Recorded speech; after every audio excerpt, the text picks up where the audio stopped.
Oh, I was muted for that whole thing, which is great. So, uh, Go and do it yeah, again. yeah. So what I basically just said was last week we had a great guest called Zach Bornstein, a comedy writer, director, known for his stuff on Jimmy Kimmel Live. This week we have someone who I think is totally different. He's a writer, director. I would also say cinematographer. He's very hands on with the camera, known for his $6,000 first film called Layover. And just last year, he released Infamous, starring Bella Thorne. So, and then I brought you in. So, here you are, Joshua Caldwell.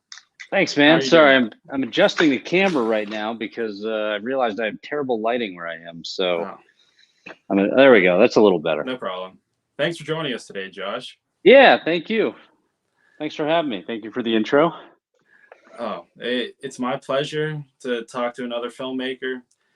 So, just to start us off today, what was the last film you've seen, Josh?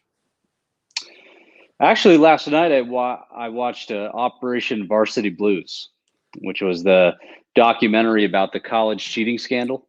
Yeah, And it's interesting because it's like what they did was, they took the actual recordings and they scripted it out, and then they hired actors like Matthew Modine to play the main, the I forget the guy's name, but he played him sort of recreating these, and it was shot really cinematically and really well done, and then they interspersed it with really well shot interviews and all that stuff. But it was fascinating. It was, I mean, it's crazy. It's really, I think what's kind of cool is just seeing all the different things people are doing now in documentary. yeah, It's no longer just talking heads, and they're finding really creative and exciting ways to make stuff and engage, audiences in new ways. So that's kind of fun too. yeah. I used to think the audience for documentaries too was very narrow in scope, but even with like that Hotel Cecil documentary Yeah, series on yeah. Netflix really kind of blew up for that one week. So there is a larger audience than I thought. So it's cool that like that was a major incident, like you said, but yeah, they're really gaining traction, and there's a lot of innovative ways that you can try to show those events. And my next question, another kind of softball for you, but it might not be. What is your favorite streaming service? Because Infamous came out on Hulu, so you might not want to say, but what's your favorite one? What's your kind of your go-to streaming service that you use, Josh? Vary. I mean, it sort of goes by the month sometimes. Some months, it's like I'm high on HBO and, usually series stuff, if I'm trying to catch up on Curb or Game of Thrones or whatever, I'll pop into that. And then, I mean, I love you know, I love Hulu just because I'm such a huge Seinfeld fan. To have access Yeah, to Seinfeld whenever I want it is fantastic. But I mean, I don't really, I can't say that I'm particular to one any, specifically one service. It's sort of an off and on thing. Like we'll turn off Netflix for a while, and then we'll just watch Hulu or just watch HBO, and then sometimes we'll turn those off and go back to Netflix. Sort of depends on what's on and what do we really want to watch. But I think, like, personally, I think the greatest thing is you don't have to choose anymore. Um, it's what you want. It's on demand. It's month by month. And the fact that I mean, I love the fact that you can just turn things on and off. I mean, the big thing for us is I have two kids, and so the big thing now is watching the streaming and having access to those kinds of things. But again, like, my kids will go through patterns. They'll be really into Tom and Jerry and Looney Tunes on HBO, or Scooby Doo, and then all of a sudden they want to switch over and they want to watch stuff on Netflix. So it varies, but I think all of them, my hope is that they all don't start fighting and buying each other, because I think having diversity in streaming options is a good thing. yeah, not yet, but I'm sure that day will come, Josh, where they They're just trying. stop. Yeah, they're They're just gonna trying. start eating each other up. And I I think you might have said in the past through some video or something, but Shutter is one of those small ones where it's a very niche thing, and I could see like a Netflix buying that up to get Right. that audience. But yeah, it's gonna happen someday. Well, the And big question will be the big question will be whether these streamers start creating channels. I mean, I think that one of the problems that's coming up a lot is this notion of, this sort of need for curation, and possibly not,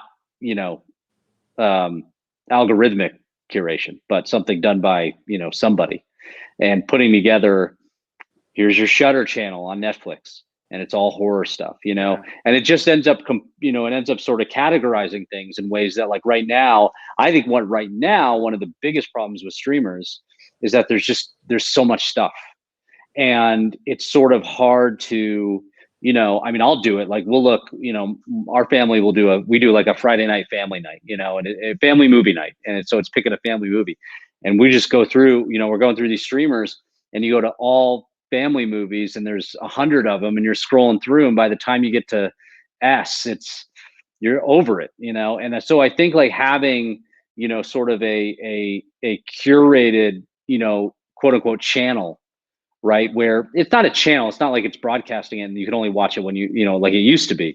It's just having somebody going, like, here's comedy. I mean, my brilliant idea, which I'm waiting for somebody to take it up on, is to reprogram all the old TGIF blocks. I don't know who owns all those. I think Family Matters and all that stuff is on Hulu, and somebody on Hulu should be going through and going, hey, let's block out, this was Friday, 1991 or whatever, and just you got to go back through and watch them, in the way that you did.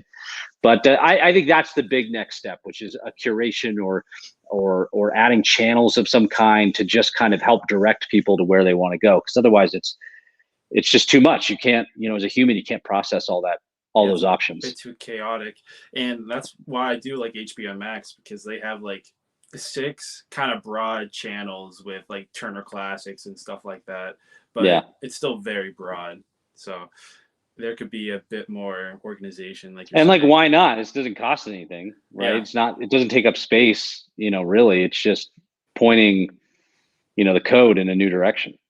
Yeah, exactly. And I guess they kind of think, oh, we have a horror comedy, like they kind of have those kind of categories to help people. But it's just what happens is you tag the movie as a comedy, and then it's just pops up in there, based on the computer algorithm. And so I think, like, I mean, I think they do that on Criterion, if I'm not mistaken. They create sort of monthly curated channels or lists, which I think is good, especially, I mean, for those movies, because it's like you scroll through that and you're like, I don't know what any of these are, and you want to watch them, but you're like, I don't know what to pick, versus, hey, which Fast 5 movie or which Harry Potter do you want to watch? And so, I mean, the advancements in it are insane. I was just talking to my brother the other day because, back when I was in pre-high school, so before I was able to drive, and we were going to Blockbuster, I'm going to take credit for it, even though I have no reason to take credit for it. But my buddies and I were sitting around and we wanted to go get a movie. And my friend's mom, whose house we were at, was like, I'm not taking you anywhere. So tough luck. And I was just like, the three of us were like, man, wouldn't it be cool if you could just like order a movie and somebody would like come and deliver it to you? And we were like, that's awesome. And then we went and told his dad that idea, and he was like, that's the stupidest idea I've ever heard. So we were like, oh, whatever. And then like a couple of years later, there's a company called Cosmo. I'm from Seattle. This company called Cosmo.com did that exact same thing. And they would deliver you movies and snacks and other things directly to your house. And there's a documentary out right now about it, about how it blew up, meaning in a bad way, and they couldn't sustain it. And then obviously then you saw that, you saw Netflix basically, instead of delivering it to you in a local market, they mailed it to you, and so, and then, it took off from there. So all that to say, I'm single-handedly responsible for the entire, explosion of streaming. Yeah. So many, obviously nobody knew about it, but, it was in the ether. So no, but I mean, I just think like, the way, even over the last, 20, I mean, I guess now it's like almost 25 years, those things have changed. It's been pretty crazy. So they continue to figure it out. Was Cosmo a regional thing to Seattle? Yeah, it was local Seattle, and then it expanded to New York.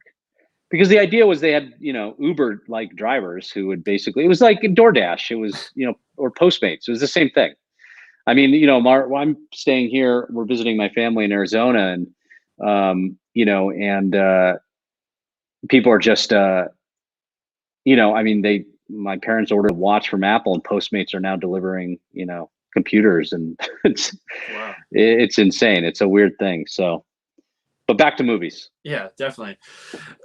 So, Mr. Joshua Caldwell, I I didn't know this, like the film scene in Seattle was so large, because last week we had someone from Seattle named Zach Bornstein, and then we had someone else or much earlier called Robert Meyer Burnett, and now we have you from Seattle. So Yeah. did you see filmmaking? Like, was it on your radar when you were like in high school before you went to college? Yeah, I've wanted to make movies since I was in before I was in middle school, I'd say. I kind of started watching movies and then wanted to create them on my own. And attempt to with a VHS camera, with that, whatever that would be.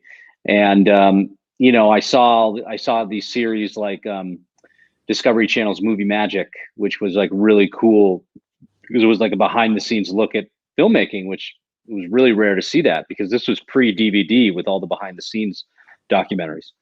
And I was like, that's really cool. Like doing the visual effects or doing the special effects, like building little models and blowing them up, like the makeup. And that was all very interesting, but I didn't know really much about it.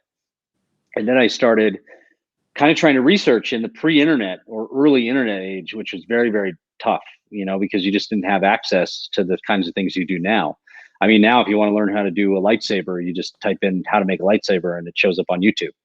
And so, that was sort of like early education, trying to find film books. But there wasn't like a local scene in Seattle that I was aware of. I mean, one, I was probably too young for it, but two, Seattle was never really a hub of filmmaking, as far as I know, any more than any other sort of smaller city.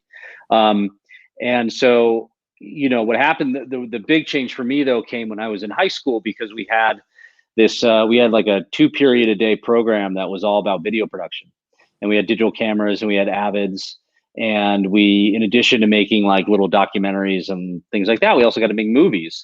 And the big thing at our school was that the local ASB officers, sort of your associated student body officers, there was this long tradition of making these really funny, terrible parody movies of whatever was popular at the time. And a buddy of mine kind of got into doing that. He was like a part of the group that was doing it. And I was just like, this is, you sit down in an assembly and 1,200 kids are watching this thing you made. I'm like, how do I be a part of this? And I kind of begged, borrowed, and stealed to try and try and get in there. And I eventually did. And I became kind of like, my junior year, I basically made the movies. And then my senior year, I was on ASB. And so I would make the movies as well. And it was a lot of fun because I got to make a bunch of different things. We did like we did a Usual Suspects parody. We did a Snatch style movie. We did a soap opera. I did this for my big finale, end of the ASB. We did a big Star Wars movie that was like an hour long and god awful, and had really primitive effects and things like that. But it was an education, because you were like, hey, we're making this. How do you figure it out? And we were shooting on high 8, and then eventually mini DV. And at the same time, there was this huge explosion of DVDs. DVDs came out. You had access to all this behind the scenes material. And I just remember studying them and seeing a Fisher dolly and being like, what is that piece of machinery? Like, I don't even understand. I can't even process like what that's for, And so that was really where the education was in this class, making movies with friends, getting to show them to 1,200 kids every couple months, seeing the reaction, well, that worked, that didn't work. Oh, they laughed at that. That's good.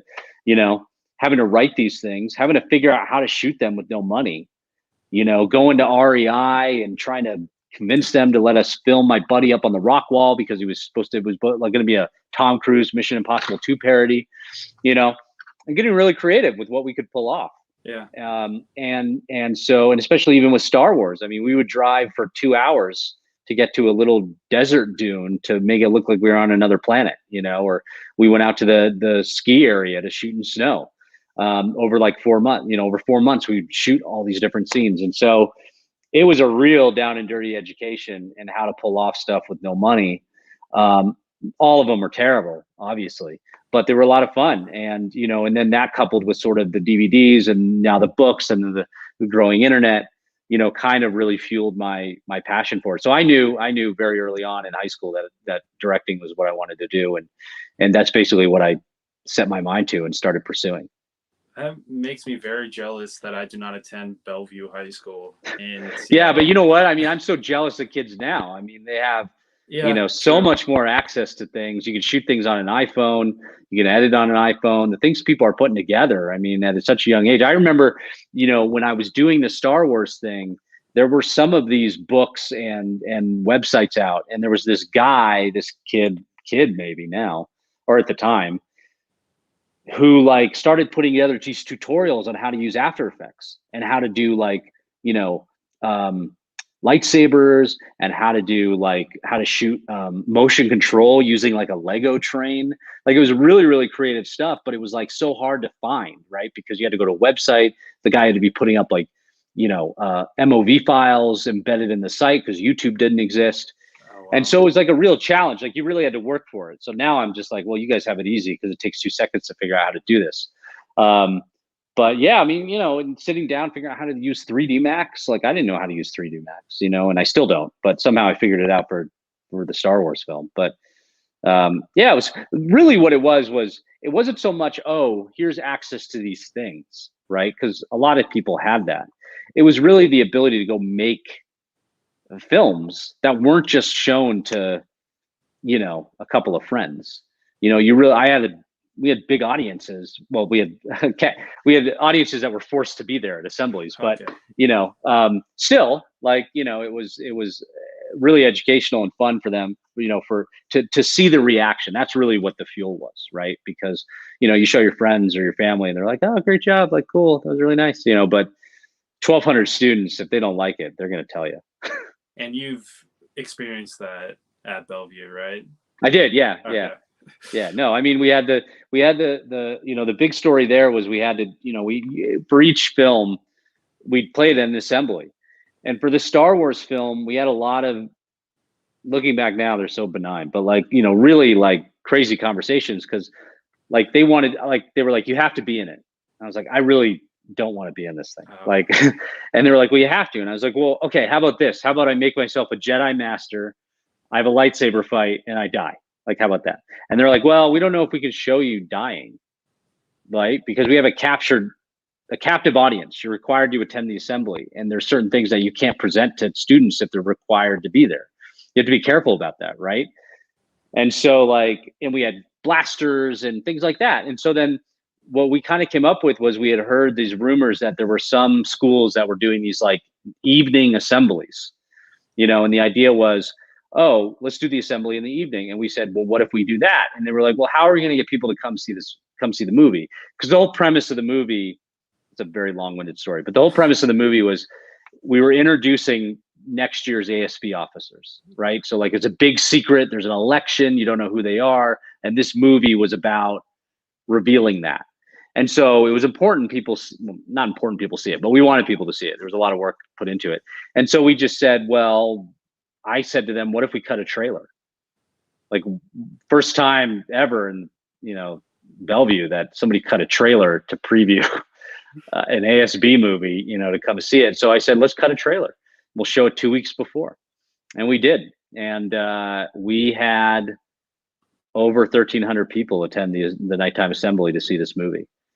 Wow. And what's even more insane about it was like, I mean, I was doing everything. I was literally, and these were in the days where like you had to put it back out to tape, so it was real time export.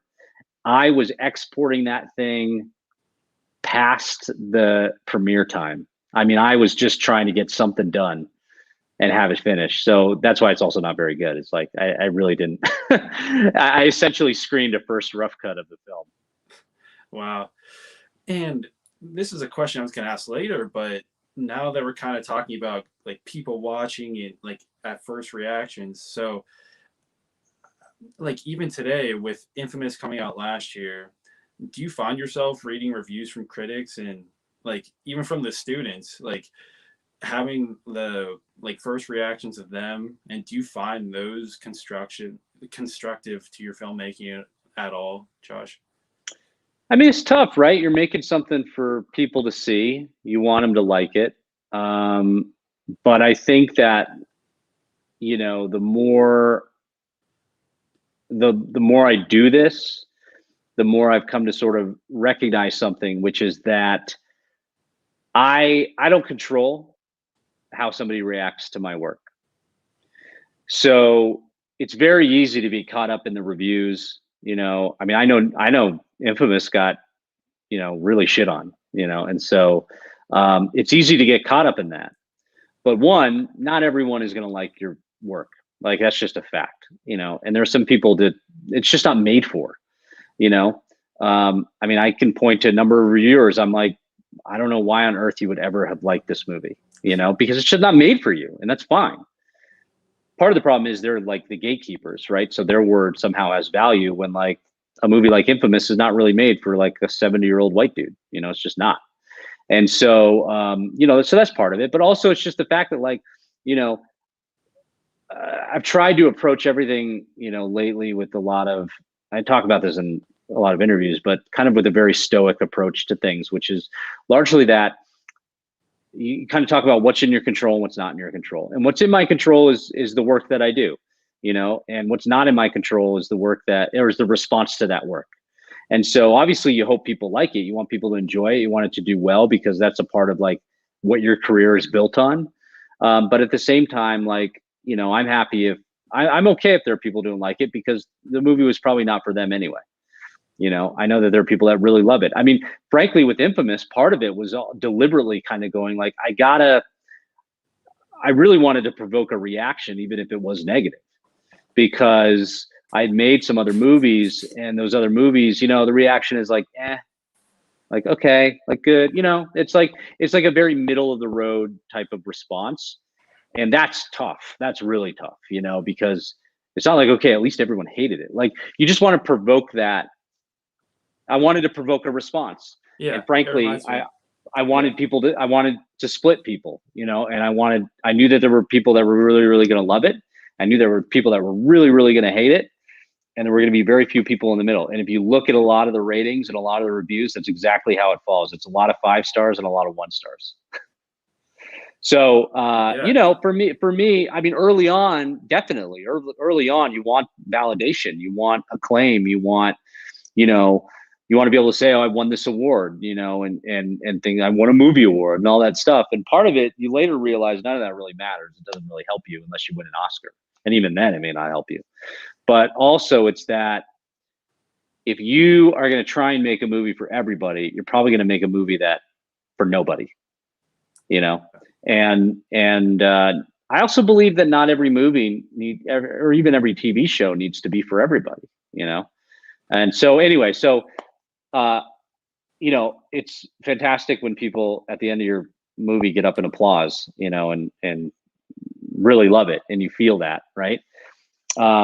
But at the same time, like, you know, I become very okay because like it's really about doing the work. I have to be satisfied, and I would say this to any filmmaker. I need to be. You should be really happy with the work, because if you're not happy with the work and people don't really like it, it's not a great place to be in. And I've been there. You know, if you're okay with the work, if you're happy with the work you did, then like people's reaction, you sort of go, okay, like that's somebody's reaction to it. That's fine.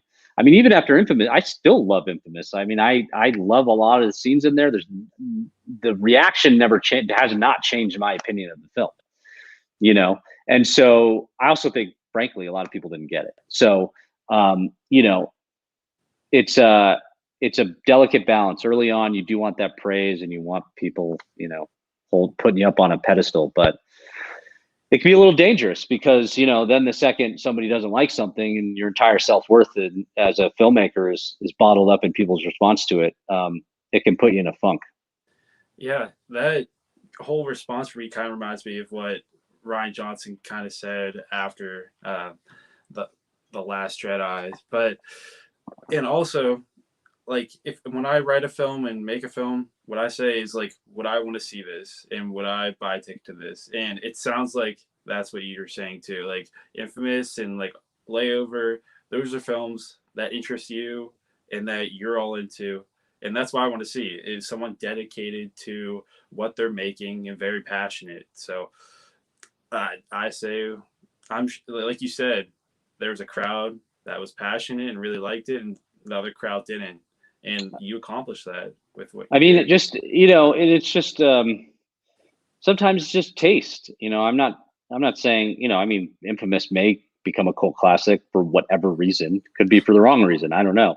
But, you know, how many movies have been booed at Venice and at Cannes, you know, that went on to become classics? How many movies came out and died and did not do well and later become classics? You just don't really know. And frankly, there's a lot of movies that come out that are just ahead of their time, you know. And you know, they're just, when they came out, it just wasn't quite right. People didn't get it. It was too much of an affront, too much of a reflection of the reality, too much, you know. It's Yeah. and so sometimes that happens and you don't really know, you know. And so um you know, the best thing, again, if you're satisfied with the work, then you're bulletproof, you know, and you keep working. You know, it doesn't mean you don't keep learning, you don't try and be better, you don't try and write better or whatever. But if you're really happy with it, then you're fine. And maybe people will catch up and maybe they won't, but it doesn't really matter, you know, because part of it is like you put it out there, the audience that it was for found it, hopefully, and the audience it wasn't for, they still watched it and paid for it, like fine, but like it wasn't for them, and that's fine. I don't, you know, I mean, there are a lot of movies I see that people are like, this is the best movie ever. And you know, it's just not for me, Yeah. you know, and, you know, it's just not really my thing. I mean, there's a lot that have come out. You know, so you have to keep that in mind. You know, everybody's different. And one of the things now that filmmakers have to adhere to is like, it used to be, oh, New York Times, LA Times, Variety, Hollywood Reporter, Deadline. You want to get those reviews, right? But now you've got IMDb, iTunes comments, Amazon. Rotten You know, Tomatoes. you've got Rotten Tomatoes. You've got what's the other? You got Letterboxd. Yeah. You know, and so the trouble is, the internet has convinced a lot of people that their opinion has any value beyond themselves, and you have to remember that, right? It stings when you see somebody shit on your movie, but at the same time you remember, like, but who is this person? Yeah. You know, like, it's really easy to crap on a movie. It's the easiest thing in the world. Even people, you know, a buddy of mine runs the Amazon movie reviews Twitter account, and it's like, you know, they post stuff, people hating on Godfather. So it's like, you know, the problem is it's just never ever going to be for everybody, you know. But that's what makes the more interesting films, I think. Like, if you're, you know, the sort of there's very niche, there's very specific, like especially in the horror genre, like that's what creates stuff that's far more interesting to watch, even if it doesn't land, even if it didn't succeed. It's just way more interesting to watch. You know, I'd rather see people trying stuff than playing it safe, to be honest. Yeah. Originality. That's what I look for. So you chose Fordham University in New York to be where you further developed your craft. And after that, like what was your plan like at college? What was your goal? Was it just to create more films and meet more people and like develop that network at college to like carry over into like your first few projects? Or what was your plan there? I mean, the plan was just to go to college, Yeah. to be honest. And I chose Fordham because, one, I got in. I mean, I didn't get into USC or Loyola. I got into Chapman. But when I started thinking about it, I was by no means good, right? I mean, I was very much still learning, but I felt like I learned a lot in terms of the technical like where to put a camera, how to light it, how to edit, and really what I felt I needed was stories. And so I really think that what the reason I chose Fordham was that I wanted to go live in New York City for 4 years. And I didn't want to write another essay for NYU. And so Fordham, I went to the Upper West Side campus, Fordham Lincoln Center. I lived in, on the Upper West Side of Manhattan for 4 years. Never had left home before, grew up in Seattle.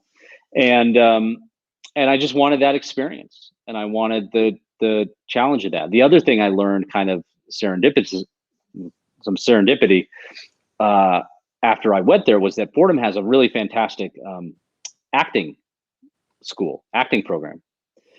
So for me, like, I don't need to be at a film school. Like, I need to be where the actors are. Like, where are these great actors? How do I learn to work with them? How can I cast them in my movie? And so I just basically I got to Fordham, and I started trying to figure out ways to make movies. And again, Fordham didn't have a film program, so it was, they had a visual arts thing, which I took, and it was okay. It was a lot of 8mm, super arty stuff. But people, so there, I just started coming up with ideas on my own, and then I would self-fund them, through, to be frank, through my parents, or through the money, some of the money I had been given to go to college. And I'm talking $1,000. I mean, not, but the other thing that I learned sort of going through the process of applying to film schools and talking to people was one of the issues with film schools is like, your first 2 years, you kind of go and make like really small minute-long movies, right? You're really learning about the process. I already did that in high school. And then you make a movie your junior year, and then you apply to get a grant from the school to make your movie your senior year, your big thesis, right? Well, I at this point was in the Robert Rodriguez School of Filmmaking, and part of what he's, you make 2 movies and they suck, you're stuck, like, and there's a lot of senior thesis movies that are terrible, So what I liked, the thing, and you've spent all your money, what I liked was the better idea of like, let's make a bunch of them that hopefully some people will never see, but let's make a bunch of them, spend very little money, and let's just get the practice. I'm not making a movie in college. I mean, some people do, that's fine. I'm not making a movie in college that's going to launch me and put me in Sundance. Like, let's not worry about that. Right. I mean, I'm not saying I didn't have, delusions of grandeur that I'm making these things thinking I was going to be hot shit, but it was the process of just saying, let's keep making movies, right? Let's do this. Oh, that's a good idea. Let's try that. Like, learning new camera techniques. Oh, doing the XL1 with the PS Technic adapter to use Cine 35mm lens. Like, all that, working with DPs that knew what they were doing. Like, all this stuff that I hadn't done in high school because I was just doing it on my own, but really trying to work with better people, work with actors that knew what they're doing, that challenged me and said, well, what about this? Like, what do you think of this? How do we develop this character? And just doing it, So I made a couple movies. The one that really kind of kicked off was this movie called The Beautiful Lie, which I made with Michaela McManus, who has since been on a number of television shows. Lately, last thing she was on was The Village on NBC. And I made this movie with her. We shot it in 2004 when I was a sophomore, I think. And then, no, when I was a junior. And then I went away, studied abroad in Italy, and I came back and I finished the movie. And I ended up submitting it for this contest that MTVU, which is the university channel, was having, in which you got to possibly win a movie award. And so I sent that in. I got nominated for I was one of the 5 nominations for the movie award. And then basically tried to get people to vote pre-Twitter, pre-Facebook. I mean, Facebook had just started. MySpace was big. And just trying to get people to vote for it so that I could win, because it was all voting. And then I actually ended up being, I was one of the 2 final runner-ups, got to go to the MTV Movie Awards a couple days after I graduated from college in 2006, and won the Golden Popcorn on stage, which was really awesome and meant absolutely nothing, But going through college, it was really just trying to just soak everything in, have a college experience too, like meet people, you know, have fun, you know, like get into things. Like I started playing hockey, ice hockey, just having an experience, you know. And I think now, you know, the way I look at it is, and I wrote an article that's, I write a couple articles, I posted a couple of them on Medium, but one of them I said, I wrote an article called "Film School is a Giant Waste of Your Money and Time." And it's a little bit like a wink and a nod with that title, but I think to some degree it might be true. I think that if you're going to be a cinematographer or you want to be an editor, film school can be really valuable because there's going to be a lot of directors who are going to need you or looking for people to shoot their project, and you get to shoot their stuff for free. You get to shoot on film, video, red, whatever, and you get to really like play. And you can shoot. I mean, that's what Janusz Kaminski did, right? He just shot 40 movies while he was at, I think, AFI or something like that. So we got a lot of experience. Same with an editor, right? But I question the value if you want to be a writer director. And the reason I do that, and I know we're talking to, you know, Kent State, but the reason I do that is I think the mechanics of writing a script and directing a movie are very simple. They're very easy to figure out. It's not complicated. But to back up that skill, right?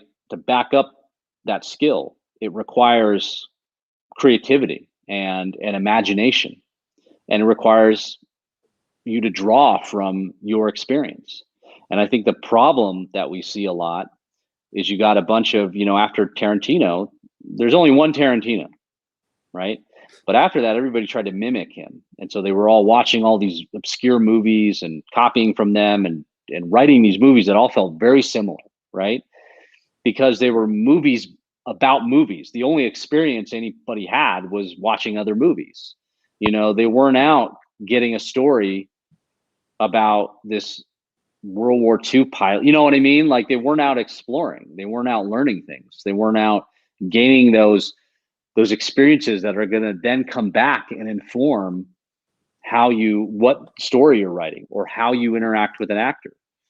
You know, because directing is just sharing and it's just telling stories, and it's hard to do that if you don't have life experience. So, you know, even if you're going to film school and you're a director, I still say like so much of what you need to do is then go out and do something else, you know, get out. I mean, it doesn't mean drop your passion, but be doing other things, find other hobbies, you know, have something that takes you outside of yourself and beyond filmmaking. I remember once I was at a party I used to work for Anthony Zeiker, who created CSI. It was one of my first jobs in LA. And I was at a party of his, and his agent was there, who's a partner at CAA. And I'm talking to him, and he knows me because we interact all the time, but this was more casual.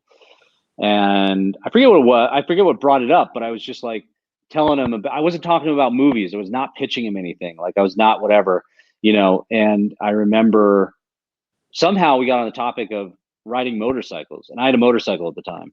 And I would go out in Malibu. I'm like, oh, I love coming out here in Malibu and just riding up in the canyons. And he's like, oh, you ride a motorcycle? And I said, yeah. And he's like, oh, so you're interesting.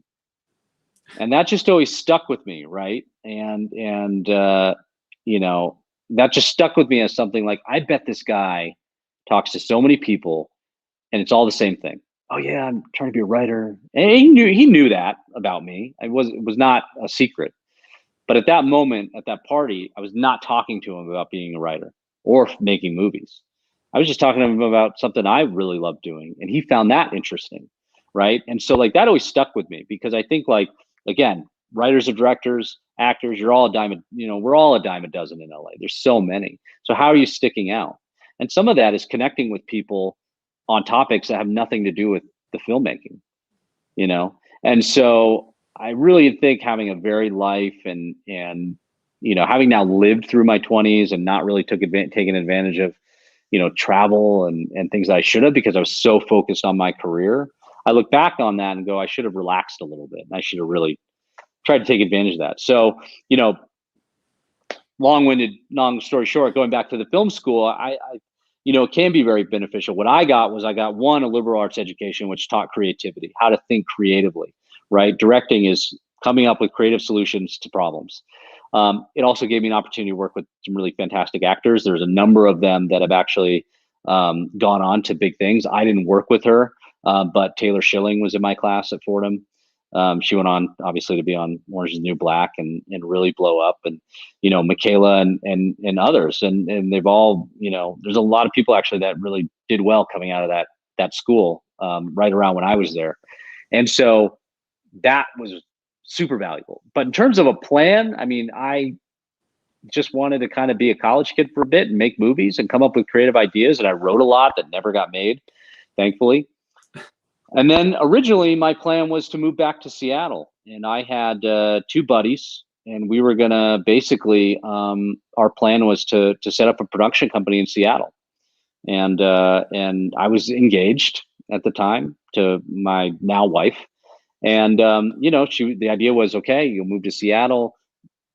My parents are there. We'll have a production company. I know Seattle.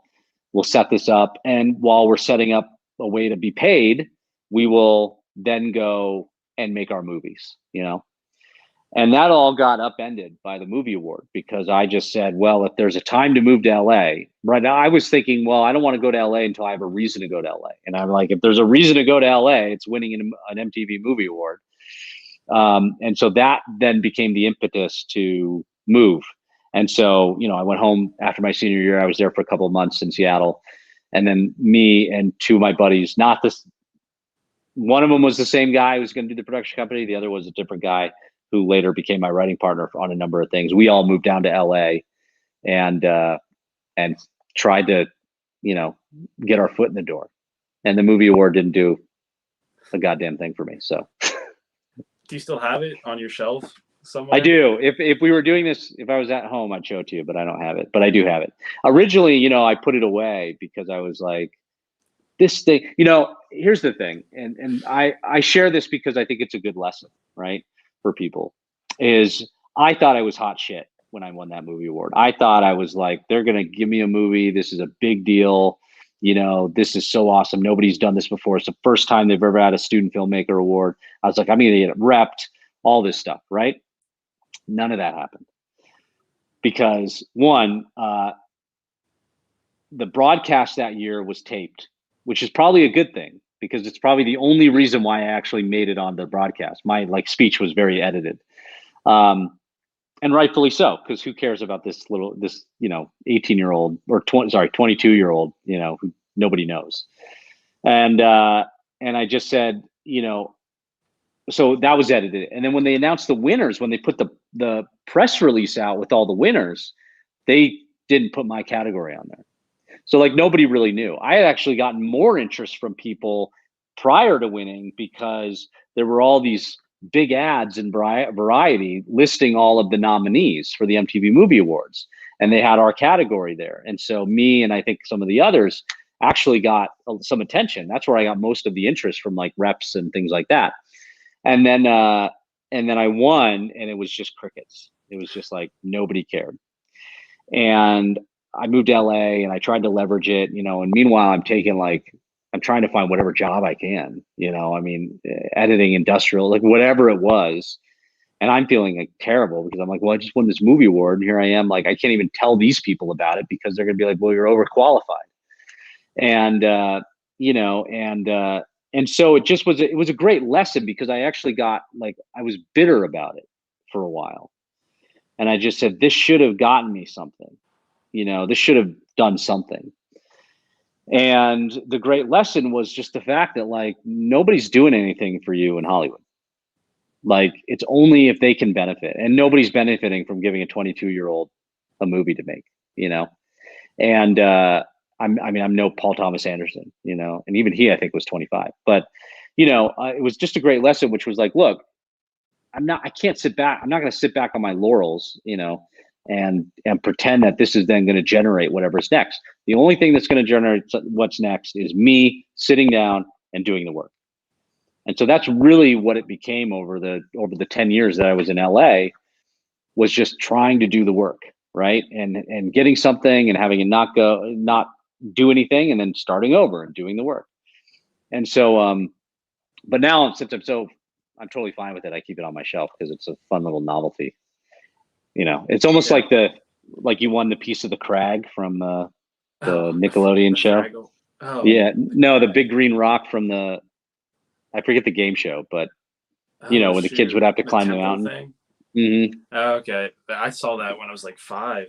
Oh yeah, like you're a little 20, young. yeah. You're a little younger than me. Yeah, but yeah. Oh, Guts was the show. Guts. Oh yeah. shoot. Okay. Mike O'Malley hosting Guts. Yeah. Yeah, that's way before me.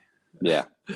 But yeah, I really liked how you said, like, have these different passions, have these other interests, because you use that in Layover, like, because you drove the moped/motorcycle, like, through LA. So yeah, you even use that in one of your films. So that's because I mean, part of that was about, well, what do I have to use? What can I use here? That's interesting. Right? Yeah. That's like the French New Wave type films, and you use that to your advantage. Mm-hmm. Yeah. Can you explain to the audience the term of modular storytelling and its benefit to small budget filmmaking? Because I really like this kind of term that I'm going to say that you coined it, because I don't see it anywhere else. I definitely coined it. Definitely. Yeah. So just share with everyone what that means. Well, the notion behind modular, right? I mean, think of easiest thing to think of is a red camera body. So you got your body, but you need all these accessories, right? Well, no, let me start over. You have your camera body. If you add a lens to that, you can shoot a movie. That's all you need. You need a camera body to record it and the lens to take the image in and digitize it, right? That camera can stay super small and compact, or you can add a bunch of accessories to it and blow it up to be a huge studio style model, right? But even if you blow it up to the studio model, it does the same thing, which is it shoots the movie. So when you're applying that to filmmaking, what you are doing is you're looking at that in terms of story. And so your story is Layover, as an example. The story is there's a woman who's flying from Paris to Singapore. She lands in LA. Her connecting flight is canceled. She's stuck in LA for a night. And she goes and visits the one friend that she knows there. And it turns into this nighttime odyssey across the city. There are a million different ways to skin that cat, depending on your budget, depending on access, depending on whatever. We happen to only have $6,000. So what that became was, regardless of whether they were on a motorcycle or in a Ferrari or in a helicopter or walking, the same story was being told. Maybe it's in a different way and it's not hitting you the same visually, but the same story is being told. They're on a motorcycle and they're going from point A to point B, right? So you can scale up as much as you want, but you're still telling the same story. Now, what that frees you up to do as a filmmaker is to only use the things that you have access to, right? So like I'll say, if your uncle owns a Ferrari dealership and he'll lend you a Ferrari to shoot in your movie, you've got a Ferrari. Amazing. What you never want to do is write a Ferrari into your script in such a way that you can't not use it, because then you're in trouble, right? So like if you look at the script for Layover, it's all very generic. It's house, a hotel room, airplane. It's not a United Airlines 787 with that info baked into the text of the script in such a way that you can't not shoot on a Boeing 780. You know what I mean? Does that make sense? Yeah. So like that's sort of the challenge, is what you can't do is have, like, here's a great example. I ran into this after I made Layover. I shot a series for Hulu called South Beach. It was great. I was in Miami for like 7 months and it was a lot of fun to make. Did not do very well, but whatever. That we were going through the budget with the producer and he's like, why is this so expensive? I'm like, because you've written a story that is all about rich people. Everybody in this story is rich and successful, or they're cops. So like, you can't cheat that stuff. Like you can't have them be in like some basement corner office if he's the hottest record producer in Miami. You can't have the club scene.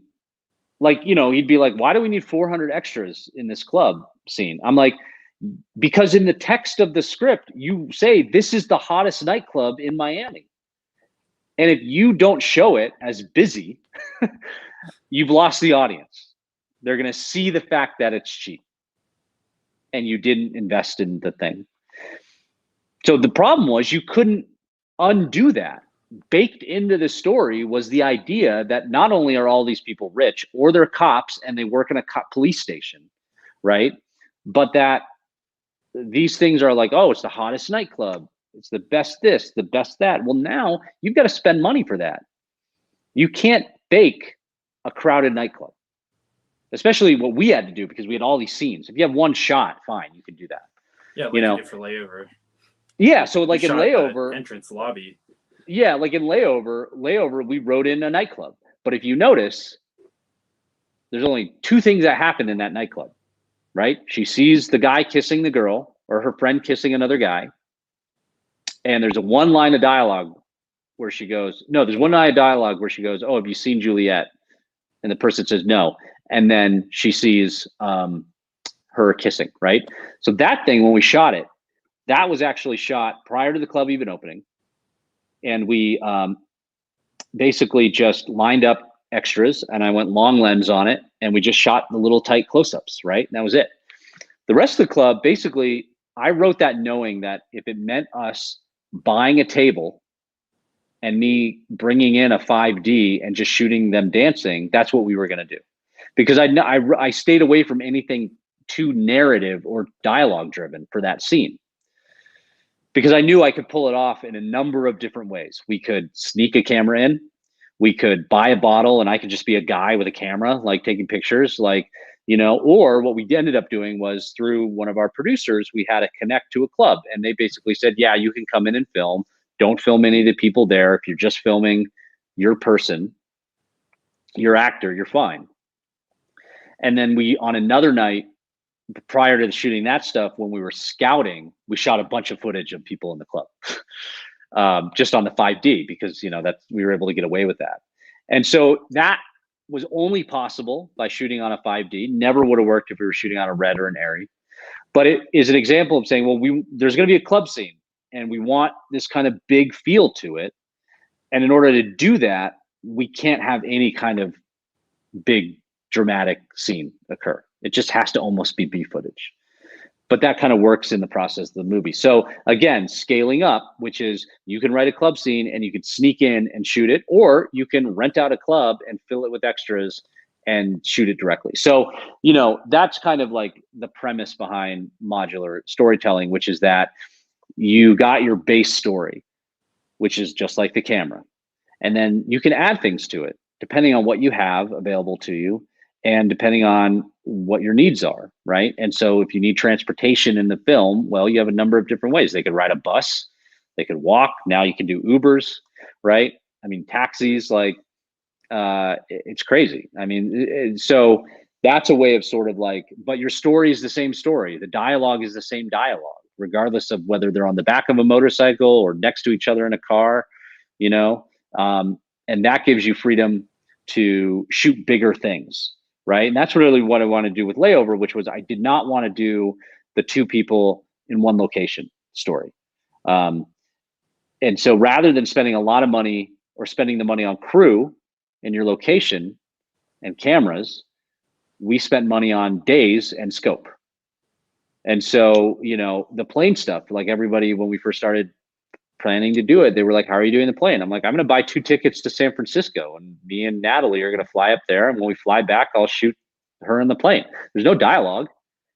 All the, you know, captain stuff we put in later. You don't need that, you know? And meanwhile, you start the movie with this fantastic shot of her looking out of an airplane window on Los Angeles as we're arriving, you know, and that sets the tone for the movie. And so, you know, and then it was a matter of following her through the airport.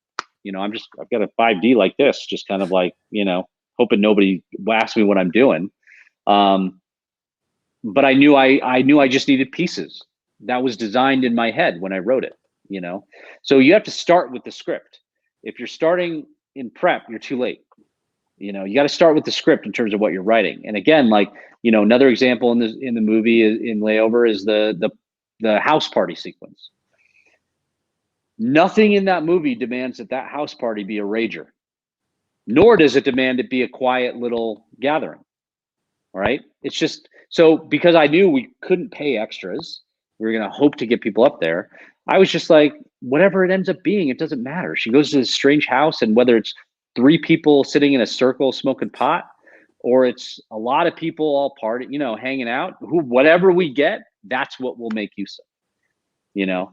And so that's kind of the way in which we approach Layover, which was like the action and the dialogue and the story being told is not dependent on where it takes place for the most part, or any of the trappings around the production of it. Yeah, that's awesome. That makes sense. Yeah, it allows you to be flexible with what you have. You might get something that you envision while writing, but if you don't, you're flexible enough to adjust. It lets you adjust. And you have to be, you know, especially low budget. You got to be able to adjust. And then we did negative the same way. You know, a motel is a motel. Doesn't matter. Yeah, and I'm sure Negative was filmed on a higher budget, but nothing that any. Yeah, I'm sure it was. Yeah, it was a low. I mean, budget. Negative was $100,000 all in. Yeah, so post and production. Yeah, that's still when I say low budget, people think of like $2 million, but like that's low budget. So yeah. No budget, really. No budget, I guess. Yeah. So, do you still maintain that like $6,000 budget mindset? Like, do you still use that modular filmmaking? Like, even with Infamous, do you try to like utilize everything that you can for what you have? Like, I don't know, like just try to use everything that you can and just maximize everything with the dollars that you have in a way. Yeah, absolutely. I mean, you know, making Infamous, which is a road movie, in 21 days, we had 21 days to shoot, would have been making that movie as my first movie would have been very, very, very difficult. I don't know if I would have gotten it done. You know, inherent to a road movie is multiple locations, a lot of movement, plus that movie has a ton of action. And so, but I was able to do it just because of the way I had made Layover and the way I'd made, you know, Negative. And I had that down and dirty experience. You know, the biggest challenge with movies that have the bigger budgets or are quote unquote more, you know, professionally made, whatever, like, you know, an actual movie versus whatever I did on Layover, is that often your budget dictates how much time you have, right? So like Negative, because we had such a low budget and there were times where it was just me with the actors, we shot that for like, I think that was like a 36-day shoot overall, because some of those days were just an hour, you know, pickups, little things like that. You can't do that on a movie like Infamous. And so, but a lot of stuff was Infamous. A lot of that was written with that in mind. I mean, it's like, it's about people who are not rich, you know, they're on the road. A motel is a motel. A bank robbery house is a bank robbery house. I mean, maybe the bank was the most specific thing, you know, and we had a couple options in Oklahoma. But again, even that was like, what works? What can we get? I'll adjust, you know, based on what we have. What's the car? Do we have that? You know, if I had written, if it was too specific of a car, it would have been trouble because it was hard to find. We actually got the car we got for very little money. You know, I was probably most specific about the guns that they use. You know, and so, and then the other thing was, the movie was shot in Oklahoma, and then we did 2 days in Florida, and we were able to do those 2 days in Florida with a super skeleton crew, and Bella and Jake, because that's how I made Layover. I knew how to do it. I knew how to, you know, I was like, these are going to be natural light, no nighttime, all daytime, you know, and these are the couple of scenes we'll shoot, and this is how we'll do it. This is how we'll pull it off. And so it was like me, the DP, Eve, We hired a local Florida camera assistant, two Florida camera assistants. That was it. And then the actors. It was amazing. It was probably the best part of the movie. I mean, the best part of the shoot, No, I mean, I enjoyed everything, but it was a lot of freedom, right? And also challenges, especially when you have somebody like Bella, because people start recognizing her. And so, but bringing that mentality of flexibility, of non-specificity to certain things, right? Like for what we made Layover for, which I don't know if I'm actually allowed to say what we made it for, but it was low. It was below what you just said was what you think of as a low budget movie. Layover? No, for Infamous. Oh, for Infamous. Okay, yeah. Below 2, we'll call it that. That's still challenge. That's a really challenging budget, especially for this, for that type of movie. And so, part of that just requires you to be flexible with locations, what works, what doesn't. You gotta, you may see the perfect thing and then that doesn't work with any of your other shooting days. So you got to find something else. And so, I'm pretty flexible. I like to be very flexible, because I've never been in a position where I don't have to be. Where I can just say, no, this is what it's going to be. I don't care what you have to spend to get it. Someday I'd like to be there, but until then, that's the biggest thing, right? I learned a really great lesson, again, in college, working on other people's movies. Watching other people work is a great education. And I went to help out a buddy of mine. He asked me to come up and help PA on this movie he was helping this guy make at NYU.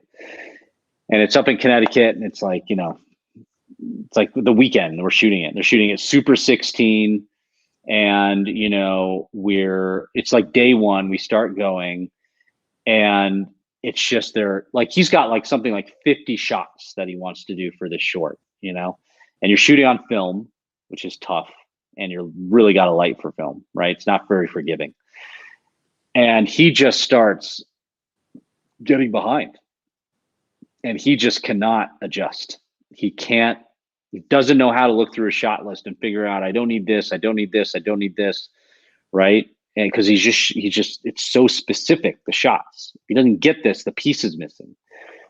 And I just saw it blow up, and I'm just watching going like, are you kidding? Is this going to be a movie? I don't know, right? But I was just like, I'm never going to be that director that's like standing on set and 10 shots behind. And if I don't get those 10 shots, I'm not, you know what I mean? I was just like, there's always got to be a backup. So I always have, I always start out with like, this is what I want. But I'm always covering myself as we do that, and I'm not trying to set up things that are too complicated to set up. So I don't do a lot of dolly, even though Eve tries to convince me that it's quicker to do a dolly shot than some other things. But like, that's why I really like handheld. It can be really loose and you can find things and you can very quickly pop off a lot of different things. So like when we did Layover, it was, again, we were using such existing light. I could just bounce between shots and pop up different things and things like that. So like, that lesson of what happens when you can't adjust in the moment stuck with me until now. And so like, I'm very easy. I mean, even on the first day of Infamous, we were supposed to shoot the scene. We shot the scene where they get, Dean out of the trunk on the side of the road and they leave Amber behind. And the next part of the afternoon was supposed to be the actual roadblock scene with all the cops. That was day one, which is ridiculous. I mean, that was a big scene. And they come to me and they're like, we don't have we didn't order the cop cars. I'm like, what are you talking about? And they're like, well, we have the actual cop cars to block the road, like the real cops to block the road for the movie, but we don't have the prop cop cars. So then it's like, well, what do we, and this is day one. I mean, I'm 2 hours into day one on this movie and I'm like trying to, and I'm like, well, okay. And then we sit down and we're doing this as I'm shooting the scene. And then it's about figuring out. And then we get through that scene. We're like, here's the scene we're going to shoot. We're going to shoot the scene where they pick up Amber. We have to switch the location we had because that's too far away and we need to find something close by. So then it's like, we finish out that first scene. People are going to lunch and I'm driving around. Like I hop in my car and I'm like, let's go find a place to shoot this. And we do. Get my location guy on the phone. Hey, we found this location. Can we use it? And he's like, yeah, dude. And then he comes back to me. He's like, dude, you're going to love me. The guy that owns the field that you want to shoot at is sitting in our production camp right now, you know? So it's like things like that, you know, where it's very easy to suddenly go, oh, I don't know how to adjust now out of the schedule. Being on your feet, knowing every detail about that production, knowing all the scenes that you're shooting, like all that stuff is going to just, you know, make you a better filmmaker, because that happens on every movie. You know, it's going to happen on the biggest movies and the smallest movies. And your success as a filmmaker is going to be determined by your ability to adjust in the moment. You know, Yeah. if you can't, you're in trouble, because movie making is based on time, and that's it. Yeah, I really like, even like in some of the videos that I saw before we had this conversation, you shoot a lot of your scenes like one take through, just for like, just to have that coverage, just in case, and you keep that momentum, like you said Yeah. before. And yeah, I really like, and that eliminates any issue, like for that person who couldn't adjust, if you just would shoot it all the way through, and then if you want those other uh, shots for coverage later, you could do that. But Most of the time, most takes, I run the whole scene, and it takes longer, right? Especially if it's a longer scene, but you build momentum, right? Like, yeah, actors prefer it because they're used to the whole scene. They're not used to sections. And you never know, like, you never know what's going to happen at the end of that take based on them having started the scene again. If you go from the middle, you may not get anything unique or new. So I usually do as many of those takes are full takes of the full, whatever the full thing is we're shooting. It may not always be the full scene, but whatever that section is, we shoot it out. And then on occasion we go in for pickups. But what I find in editing is the pickups always stand out to me as a pickup. They're always framed a little different. You know, they're a little off. And so I like, but that also gives me so a huge amount of not coverage, but a huge amount of options. You know, once you get in the editing room. yeah, yeah. I'm editing one of my like first shorts in college right now, and I'm like just like the same thing. Once, like, mostly the whole take through, like, I like those shots, and the coverage, you really notice those differences. But You know yeah, what it also comes back to, though, for me, is it really comes down to my philosophy as a director is that it is all about the actors. You know, and so everything that I do in all of my approaches, in terms of like a lot of handheld and not sitting marks and me operating the camera and shooting the take straight through, you know, over and over again, is all based on setting them up to succeed. Because so much of filmmaking is not about the actors, and the actors are everything. That's it. If you don't have performance, you don't have a movie. You know, nobody cares about the insert shot. You know, nobody's going to care about that. What they're going to care about is, are your actors good? Are they drawing me in? Well, you know, the big thing on Layover was people got really drawn into the story and got drawn into the performances, and they didn't care as much about how it looked. Even though I got a lot of compliments on it, I always thought it was a very ugly movie. I mean, there's a lot of ugliness in there, right? But it was partially how we wanted to make it. But you know, there's a lot of noise in a lot of scenes, and you know, you're always fighting with DPs about lighting. You know, it's too dark, and you know, there's noise in the image and all that stuff. And the thing about Layover was just proof to me that none of that matters if you have a good story. And so everything I try to do, and that because on Layover, we did not spend hours lighting a scene to only give our actors 3 takes, right? We spent 20 minutes lighting a scene using as much existing artificial or natural light as possible. And then we would do 12 to 15 takes of the scene with the actors. That's why I had so much material to then shape the performance and make it as good as it could be. You know, and even on Layover, I mean, even on Infamous was about, you know, we're not going to move on until we got it. Like, let's get it, you know? So let's be flexible. Let's light 360 so I can move as much as I want with the camera.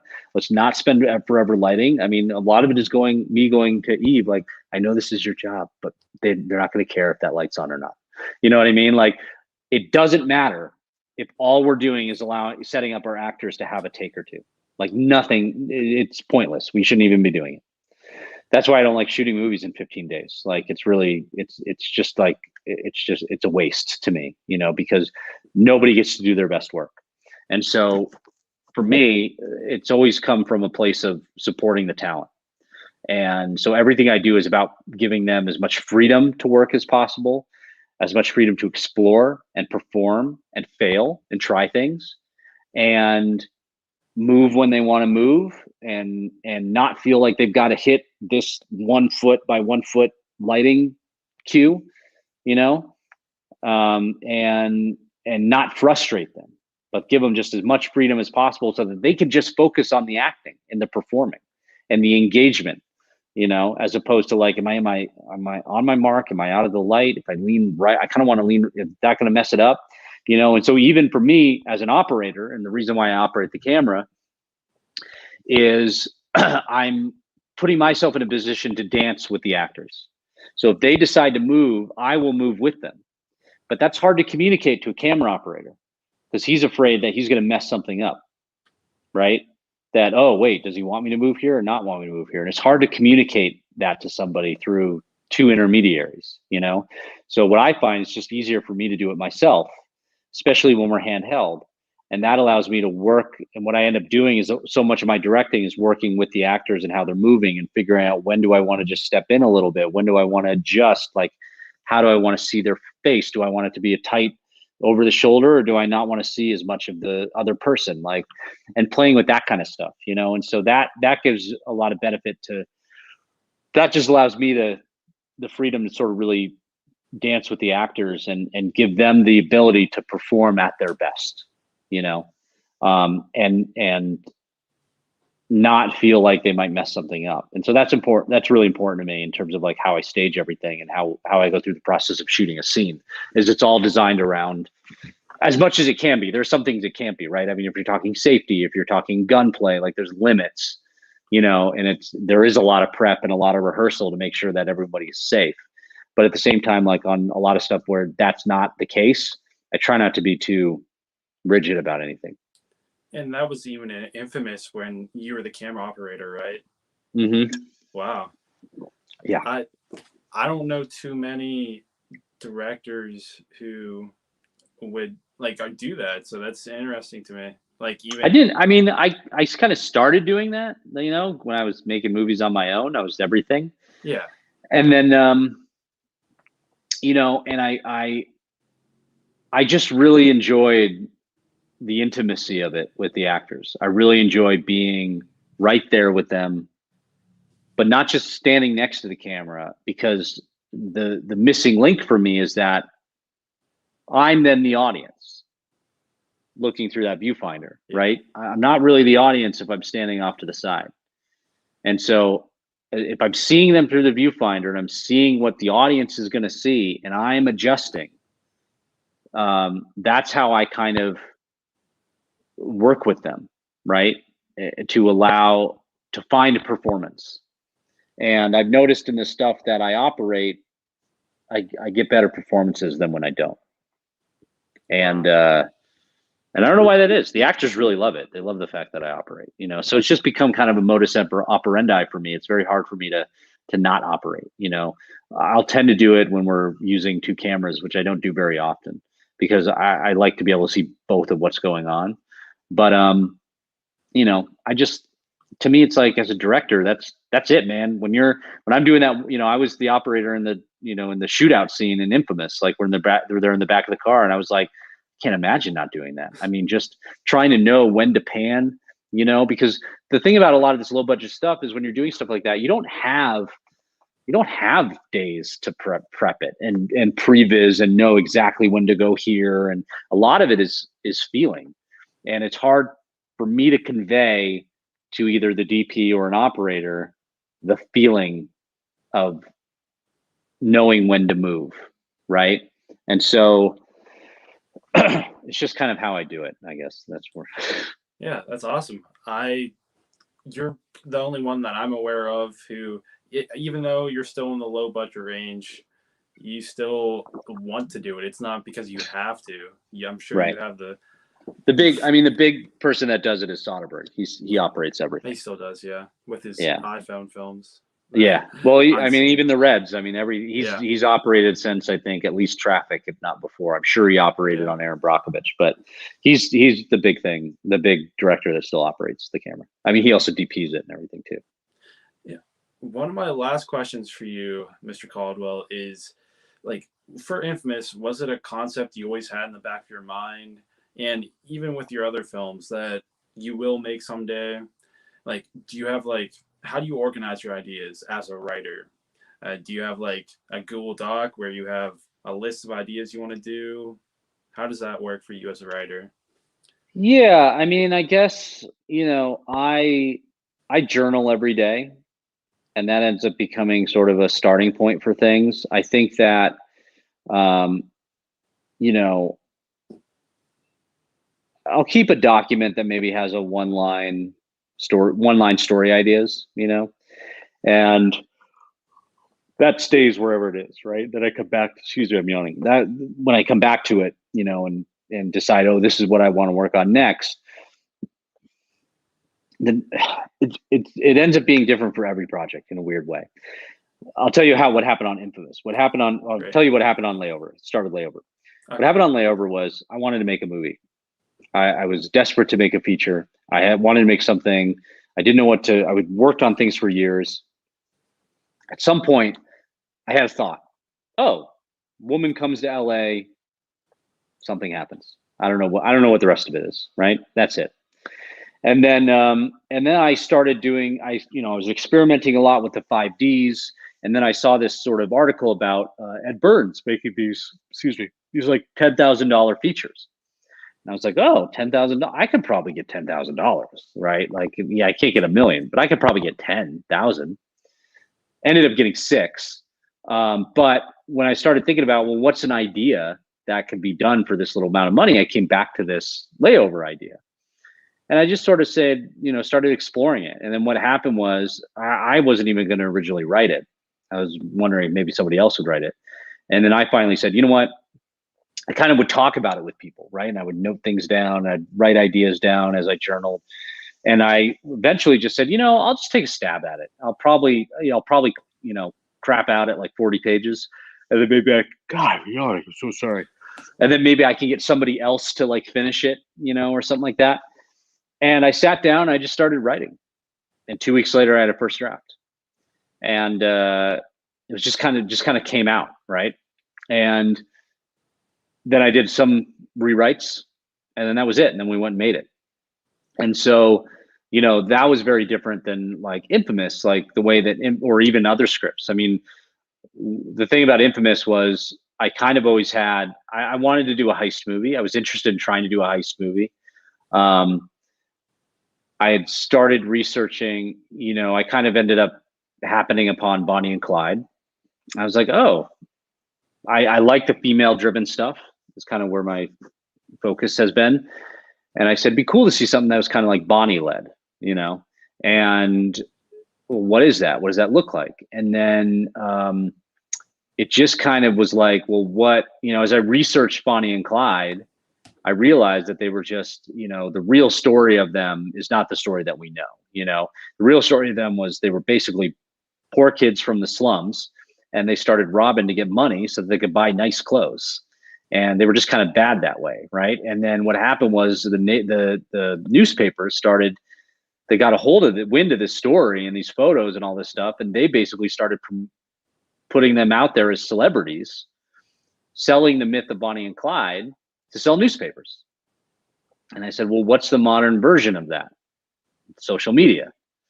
And then when I had that idea, I said, okay, that clicks. Like that's a fun idea, And so then I went through, but I was like, but I don't know if I want to write it. I'm really I'm a director who writes. I'm not a writer who directs. I was like, maybe I don't want to write it. And I spent several months over the summer trying to convince myself not to write it.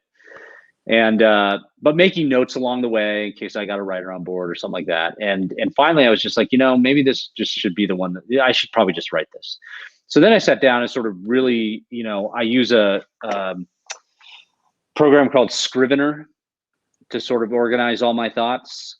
And that's a really, really good tool to sort of do a lot of the development work. And then, so I would put stuff in there and I would research, Bonnie and Clyde and come up with modern equivalents and start to figure out, well, what's the backbone of the story? And I would put together beat sheets that kind of highlighted the main points.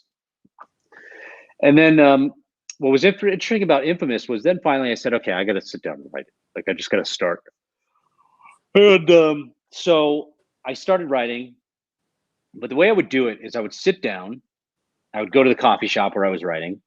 I would sit down with my notebook and I would write, okay, here's what needs to happen in the script over these next 10 pages.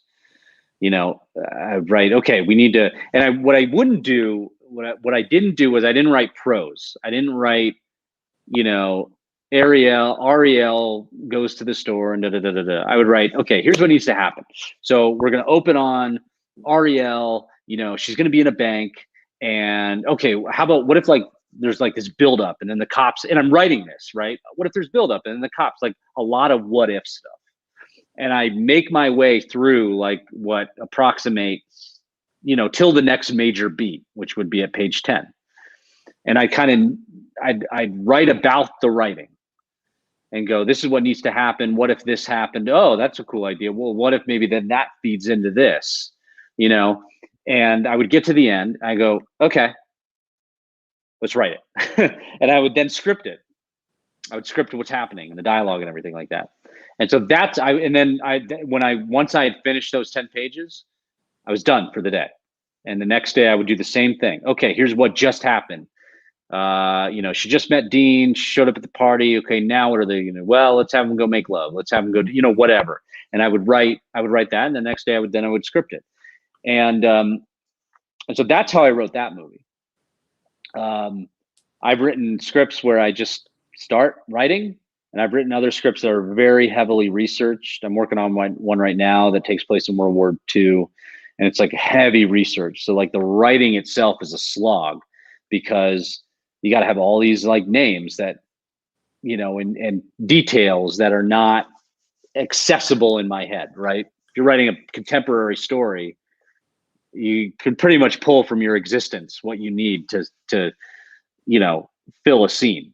But it's much harder then because you're trying to be accurate. And so, it really just varies. But what it is it's just sitting down and doing the work every day. Even if you don't get much typed, or you don't get much written down, it's still just the process of putting your ass in that seat and doing it every day for whatever it is, an hour, half hour, 5 hours. I find that I kind of tap out about midday after 3-4 hours. And then I'm done and I go do something else. And so, the process for me kind of changes on each script, but it always starts with like a beat sheet, or early research or character work. And then eventually it just gets to the point where I'm like, okay, I got to start just writing. Yeah, that's really fascinating for me that you kind of just wrote it not chronologically to the film, but to how the script is written. Because for me, I go scene and then I might because I outline and then I write like one scene that might be in the third act. I jump all over the place. Yeah, I've never written a script like that. Wow. Okay. I wouldn't know how to do that. Because to me, it's always about, I'm not saying it's wrong. I'm just saying I would never know how to do that. For me, it's about momentum and progression, And so it's hard for me to know how to write this scene because a lot of what I try to do is the same way I direct. I try to be very loose with it. I want to know the beats. I want to know generally what needs to happen, but I also really love the surprises. I like to be surprised when I'm writing, and I like to be, sort of like not go into it with too full of a plan and be surprised by what comes out by letting these two characters talk, So that's why I almost require the momentum of writing from the beginning till the end to develop that, right? And you do it as you go along, and then what happens is you find your characters are maybe different than you thought they would be by the end of the movie. And so then you got to go back and rewrite, and you got to recreate stuff, you know? And so the way I actually then rewrite, which I think is most important, really for me, the act of just what I just described with Infamous of writing it out and then typing it, it was purely in service of a first draft. It was like, just get something done, get something down, because then I can go back in and rewrite it, and I get much better ideas. The reason why I don't write solo, or I write solo more now, but I used to not, because the challenge for me was I always felt like I still feel like I'm a much better rewriter than I am a writer. Me facing the blank page has always been a challenge. Whereas when I would write with a partner, what we would do is he would actually start the script. So we would still write beginning to end, and he would write out a day ahead of me. He'd write the first 10 pages. And then I would take those 10 pages and I'd revise them. And so that way he was always 10 pages ahead of me. But by the end of the writing, once we hit page 100 or whatever it was, we'd have a script that effectively had already been rewritten. And then we could go in and pick it apart and say what worked, what didn't.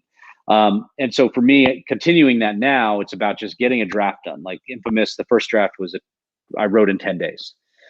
But then it spent months being rewritten, you know, because then you get notes and you have people read it and you see things. But I think, like, I always get great ideas if I have something to work off of.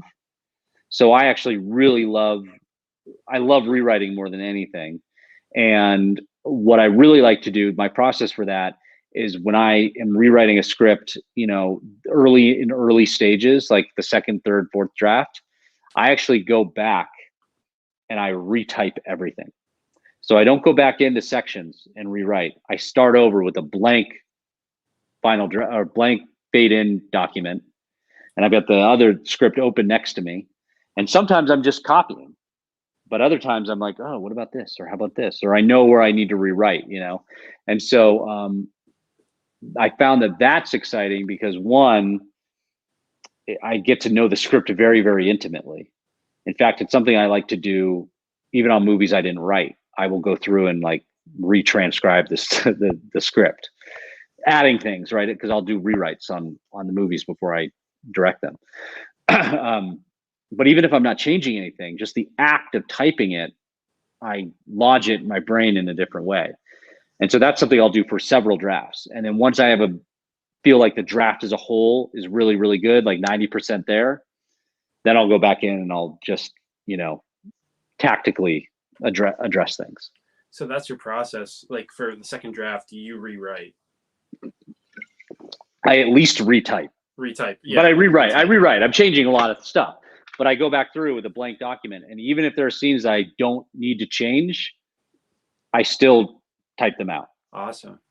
I never thought of that, because I'm still in the first draft of my first features. So I haven't got to that point yet. But yeah, that's a really cool thing. I've never heard, I've heard people rewriting stuff, but not like, that's a cool process from draft to draft to try to, even it stays in your mind and you might think of something new. Yeah. I mean, I don't think a scene is ever done. And so you might come up with something and you might not. And by the way, maybe you don't come up with anything for that scene. Say there's one scene in particular, and for 2 drafts, it doesn't change.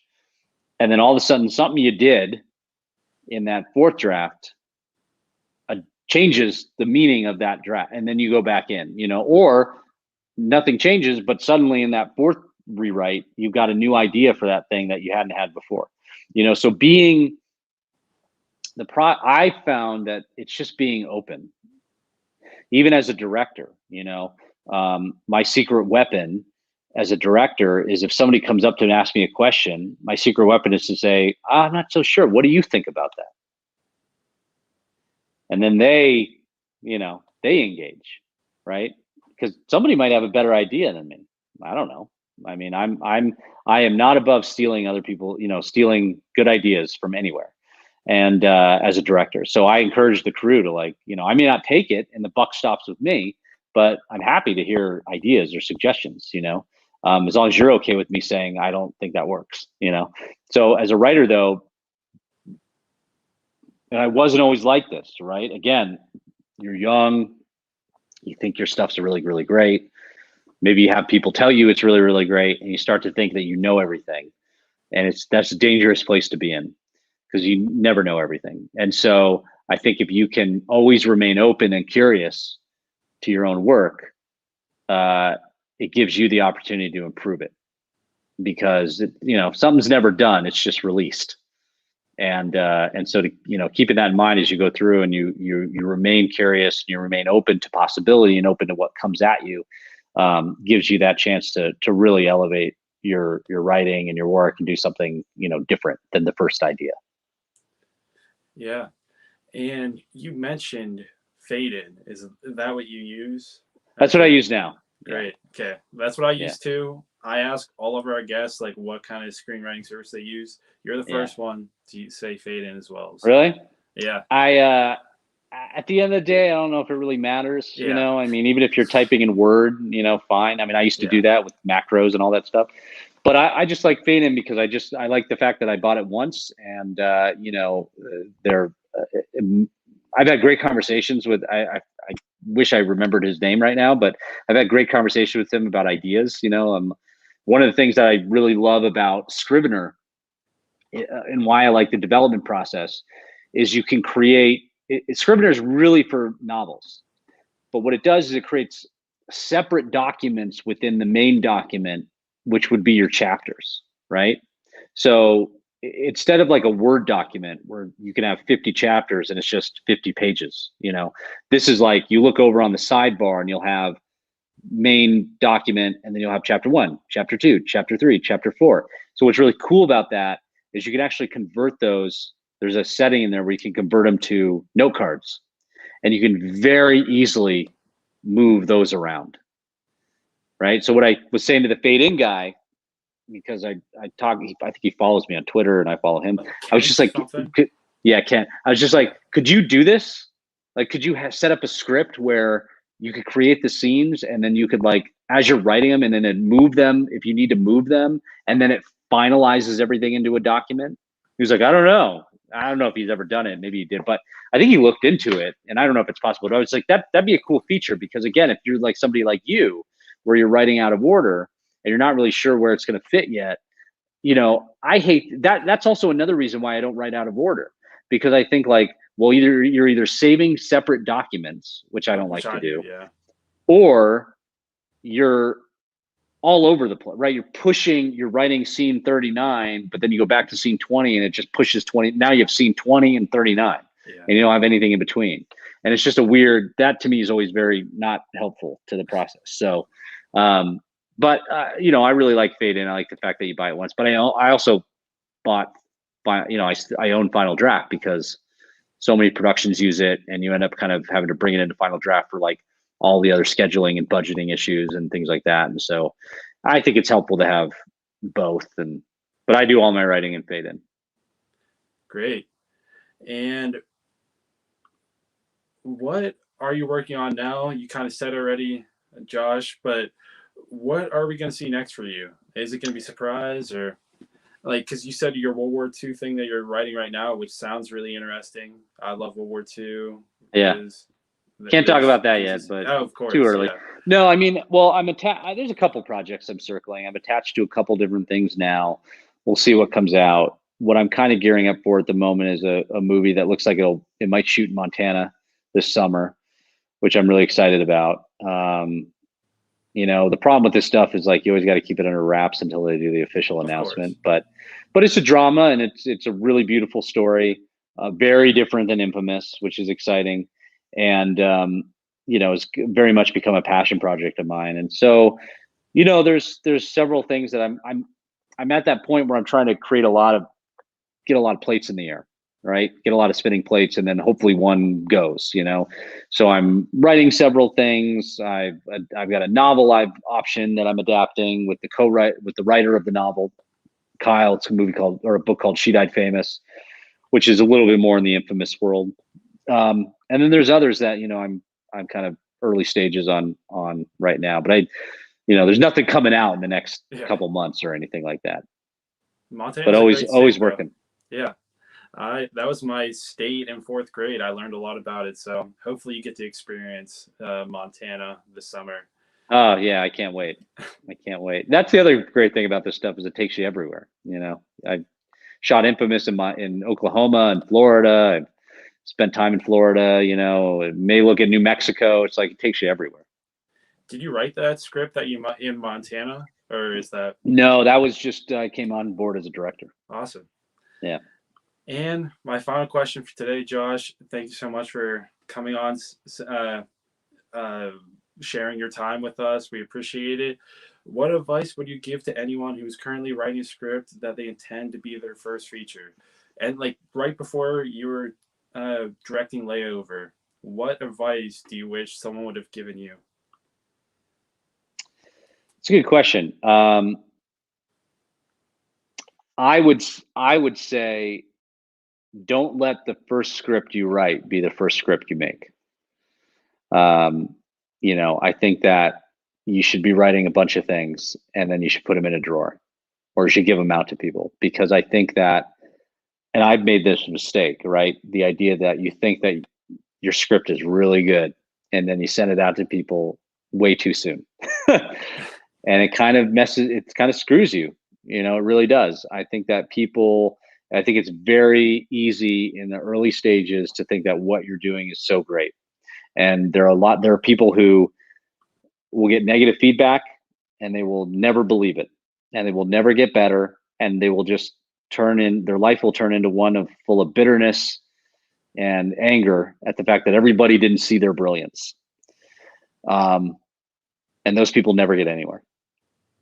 The only reason I've gotten to where I was is that I tried to put my ego aside, right? Put my movie award under the bed.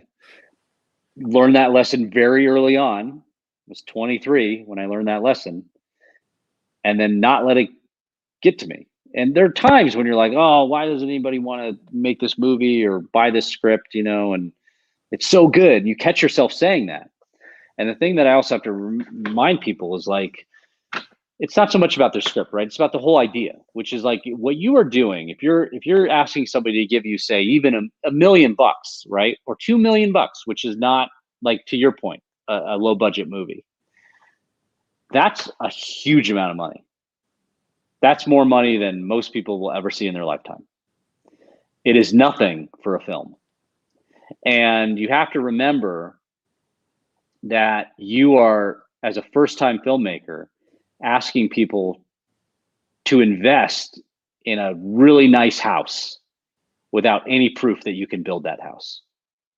Because shorts are not going to get that unless you have even if you make a stellar short, it is zero proof that you can direct a 90-minute feature. Because so many of the things that people don't take into account when making a feature, it's a physical thing. You get very little sleep.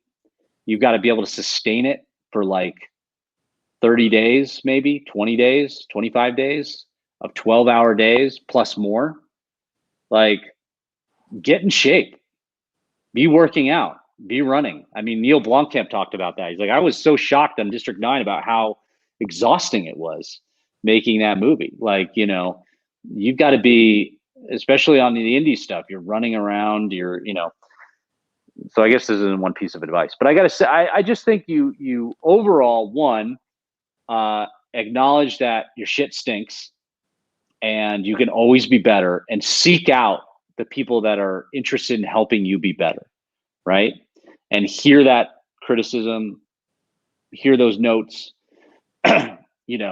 Even if at first you get the notes, you need to go scream in the closet and say, these guys are idiots, they don't know what they're talking about. Come back and try them. You might be surprised, and you might see that it works. You might be willing to make those concessions, right? And and then just really be open to learning, and open to the people that know better or know more, teach you, and you should take advantage of that. I remember I heard a great story. There's a great story, I think, in Judith Weston's book, the Director's Intuition. And she talked about a director who in one of her classes was like, oh, he's like, I was working with this actress and she was coming in telling me all about how like Mike Lee worked, and she was just in this movie with him, and he was like, he was like angry about it. And Judith Weston, her response was like, why would you not want to know how Mike Lee works as a director? Like, huge amount of value in that. What did she like about doing it? Right? It's not a threat, And so let me try and be succinct with this. First of all, really spend time writing that script until it's ready, and don't rush into it. There's no reason to rush into it. I know 23, 24, you feel like you need to get something made. I felt the same way. Don't rush into it. And really get feedback, hear people out, find ways to look at it differently. And then, because that's the thing that's maybe, that'll turn into the thing that people want to make. And, just try and get better, shoot a bunch of shorts, work with actors, try and work with better actors. Just get experience. It's the biggest thing.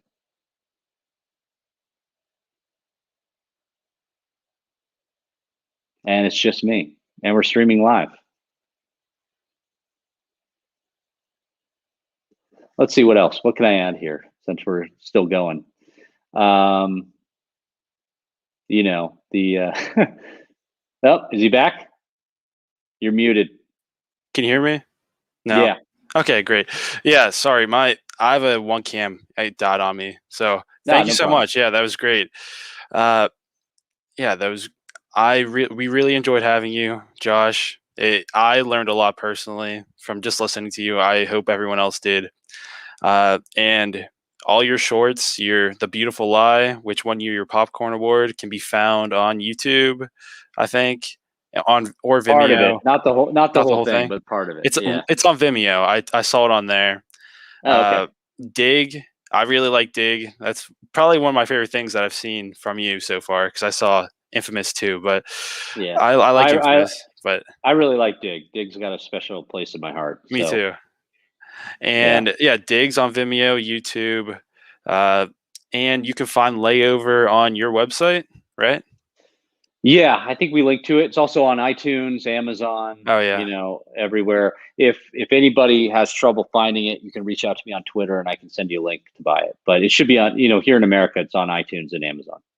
Great. And then, of course, anyone who has Hulu can find Infamous there. And then Negative, where can you find that? On Amazon?